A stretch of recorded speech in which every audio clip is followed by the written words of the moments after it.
আওয়ামী লীগের প্রতিষ্ঠা বার্ষিকী উপলক্ষে দলীয় নেতাকর্মীদের বৈঠকের খবর পেয়ে ঝিনাইদহের কালীগঞ্জ পৌরসভার সাবেক মেয়র ও জেলা আওয়ামী লীগের শ্রম বিষয়ক সম্পাদক মোস্তাফিজুর রহমান বিজুর বাড়িতে অভিযান চালিয়েছে পুলিশ।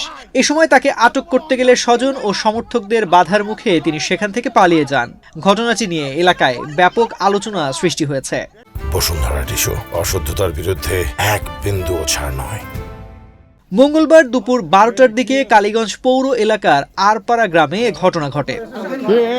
ওয়ারেন্ট আছে আপনার? না, আমার ওয়ারেন্ট নেই। তাহলে কি কারণে আপনারা নিয়ে যাচ্ছে? পুলিশ সূত্রে জানা যায়, আওয়ামী লীগের প্রতিষ্ঠা বার্ষিকী উপলক্ষে মোস্তাফিজুর রহমান বিজুর বাড়ির কার্যালয়ে দলীয় নেতাকর্মীদের বৈঠক চলছে এমন গোপন সংবাদের ভিত্তিতে সেখানে পুলিশের একটি দল যায়।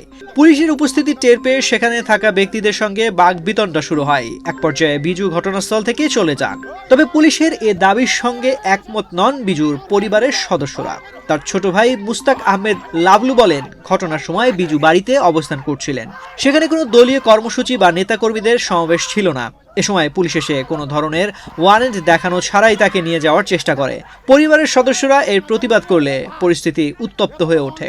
তিনি আরও অভিযোগ করেন, ঘটনাস্থল ত্যাগ করার সময় দায়িত্বরত এক পুলিশ কর্মকর্তা বিজুর ব্যবহৃত আইফোন নিয়ে যান। বর্তমানে পরিবার আতঙ্কের মধ্যে রয়েছে বলেও দাবি করেন তিনি। তবে এসব অভিযোগ অস্বীকার করেছেন কালীগঞ্জ থানার ভারপ্রাপ্ত কর্মকর্তা জেল্লাল হোসেন। তিনি বলেন, গোপন তথ্যের ভিত্তিতে পুলিশ সেখানে গিয়েছিল। পুলিশ দেখে উপস্থিত ব্যক্তিদের সঙ্গে কথা কাটাকাটি হয়। এক পর্যায়ে মোস্তাফিজুর রহমান বিজু দৌড়ে চলে যান। ওই সময় তার পকেট থেকে একটি আইফোন পড়ে যায়, যা বর্তমানে পুলিশের হেফাজতে রয়েছে।